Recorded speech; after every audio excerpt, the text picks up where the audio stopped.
겉에 있는 근육들은 잘 펌핑이 되고, 펌핑이라고 하는 것이 이제 그쪽에 혈액으로 몰려서 근육의 모양이 바깥쪽으로 이제 드러나게 되는데요. 그런데 이런 운동만 사실 하시게 되면 허리가 아플 수도 있고요.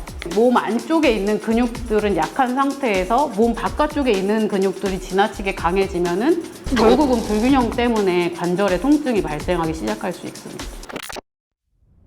저는 박은지라고 하고요. 지금 이 피프티피 운동센터를 운영을 하고 있는 건강운동관리사입니다. 22년째 사람들에게 운동을 가르쳐주고 있습니다. 운동을 할 때 우리가 근육 운동을 한다라고 하잖아요. 근데 근육 운동에서 어떤 근육 운동을 하는지 이거에 대한 설명을 좀 해보려고 해요. 우리 몸은 이렇게 속근이라고 하는 움직임을 이렇게 되게 많이 만들어내는 것을 역할로 주로 하는, 우리가 뭐 겉근육이라고 부르기도 하고 뭐 운동근이라고 부르기도 하고 속근이라고도 부르기도 하는 그런 근육이 있습니다. 그리고 이제 안정근, 지근이라고 하는 근육이 있는데요. 이 근육은 여러분들이 그냥 한 자세를 오랫동안 이제 유지할 수 있도록 만들어주는 그런 이제 근육이기도 합니다. 그리고 이게 뭐 백근과 적근이라고도 이렇게 표현을 하는데요. 왜냐면은 이제 근섬유 중에서 이제 그 안에 그 혈관이 적기 때문에 이렇게 봤을 때 백색으로 표시가 되고, 이제 지근 같은 경우에는 적근이라고 표시가 되는 게 혈관이 있어서 혈관이 지나다닌다는 산소와 영양소가 지나다닌다는 뜻이기도 하잖아요. 두 가지 근육이 좀 다릅니다. 베이직에서 여러분들은 혹은 펑셔널 스트렝스에서 여러분들은 주로 이것을 단련하는 것을 목적으로 하게 됩니다. 운동근, 속근.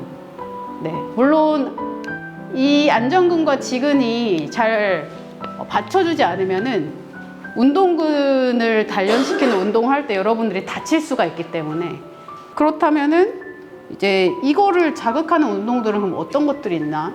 그래서 이번에 새로 타이치 플로우를 도입한 거는 이 안정근, 지근을 여러분들이 단련시킬 수 있도록 배치를 한 것이기도 합니다.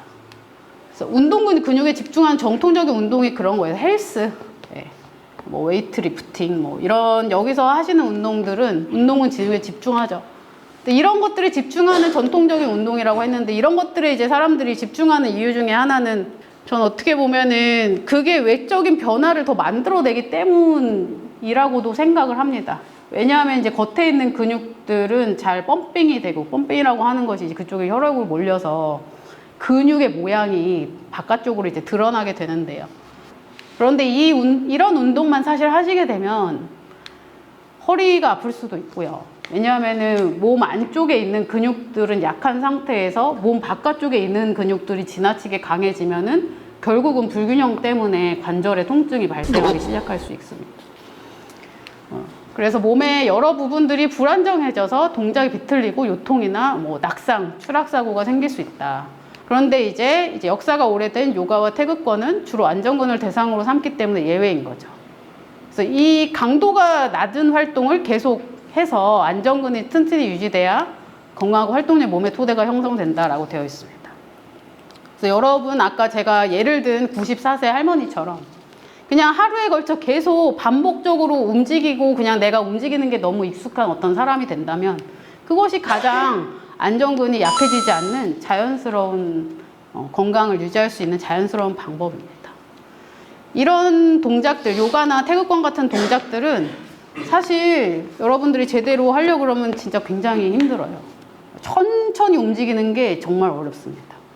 천천히 움직이는 동작들을 추가로 여러분들이 좀 하시게 되면은 좀 더 고루 근육을 발달시킬 수 있게 됩니다. 그래서 이걸 요약하자면 이렇습니다. 계속 움직이고, 틈만 나면 움직이고, 다양하게 움직이고.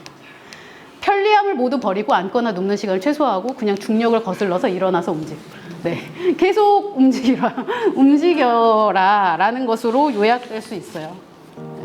그래서 어떻게 하면 잘 움직일 수 있을까? 우리가 이해할 수 있게, 그리고 우리가 바로 적용할 수 있게 간단한 단순한 가이드라인으로 제시가 되고 그냥 간단하게 무엇을 수행하는 것으로라도 일정 정도 건강이 계속 유지되어야 된다라는 생각도 가지고 있고, 정부에서 국민을 대상으로 발표하는 가이드라인은 반드시 증거를 기반으로 하고 있고, 이거 하나를 발표하기 위해서 정말 많은 연구자들이 정말 많은 그 조사를 통해서 가이드라인을 만들어냅니다. 그래서 저는 이 가이드라인은 여러분들이 반드시 아시고 실천을 하시는 것이 유익하다라고 생각을 하고 있고요.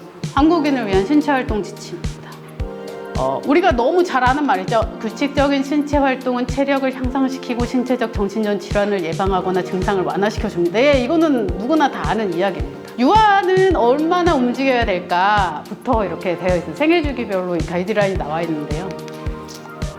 유아의 근력 운동은 매달리고 계단 오르고 앉았다 일어서는 것들이 이제 유아의 근력 운동이 될 수 있어요.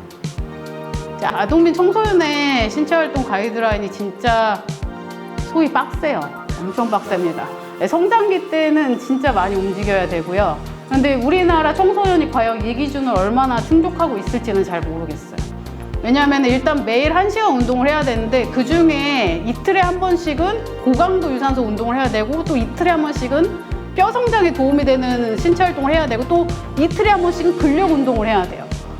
그래서 제가 이거를 계산해 봤더니 일단은 학교에 다니면서 일주일에 2번 정도 태권도장 내지 필라테스 내지는 이런 근력 운동을 가르쳐주는 센터에 다니면서 주말에는 스스로 자전거를 굉장히 빠른 속도로 탄다거나 굉장히 빠른 속도의 수영이나 달리기를 해야 되면 이거를 충족할 수 있더라고요. 성인입니다. 이제 우리가 여기에 해당이 되는데요. 중강도 유산소 신체 활동 일주일에 150에서 300분을 하셔야 되는데, 하루에 30분 내지 1시간 정도 운동을 하신다라고 생각을 하시면 돼요. 근력 운동은 일주일에 2일 이상 하시면 되는데요. 여기가 아니더라도 여러분들이 근력 운동을 할 수 있는 것들을 일주일에 2번 정도 하시면 됩니다. 그리고 유산소 신체 활동으로 중강도에 해당되는 거는 집안일 하기, 아이와 반려동물과 어떤 반려동물이냐에 따라 다를 것 같긴 해요. 네. 그리고 뭐 등산, 자전거 타기, 배드민턴 탁구 뭐 이런 것들. 그 다음에 고강도 신체 활동은 상자나 무거운 물건을 옮기고 달리기를 하고, 자전거를 시속 16km 이상 타시는 거. 그리고 뭐 배드민턴 탁구, 스포츠 시합, 높은 경사의 등산. 네, 근력 운동은 여기 이제 요가랑 필라테스가 들어가 있는데, 이것도 어떤 종류의 요가냐, 어떤 종류의 필라테스냐에 따라 좀 다를 것 같기는 합니다. 노인 같은 경우에는 성인이랑 똑같은데 추가된 게 평형성 운동을 일주일에 3일 이상 하기가 추가됩니다. 네. 그래서 평형성 운동은 제가 베이지 시간에 맨날 시키는 한 발로 서서 하는 사이드킥, 싱글레그 데드리프트, 한 발로 걷기 뭐 이런 것들이 평형성 운동이라고 할 수 있죠. 평소에 할 수 있는 신체 활동으로 우리가 나와 있는 걸 사실 모르는 건 아니죠. 네. 이제 아는 상태에서 이걸 내가 어떻게 실천하느냐가 중요하게 되는데, 내가 대중교통 이용 시 과연 한정거장 전에 내릴 것이냐, 뭐 에스컬레이터가 앞에 있는 내가 옆에 계단을 갈 것이냐, 이런 것들이 사실 일상에서 내가 바로바로 선택을 내려야 되는 건데, 여기에서 내가 알면서도 선택하지 못하는 경우들이 사실은 더 많아서, 그래서 만약에 이제 할 수 있다면 조금 어려운 선택을 하는 것이 나의 건강에는 유익하다라고 생각을 하셔야겠죠. 네, 쉽지는 않죠. 그리고 뭔가 TV 같은 걸 보거나 할 때도 스트레칭을 하시거나 자전거를 타면서 봐라 라고 되어 있습니다. 쉽지는 않겠지만 그렇습니다.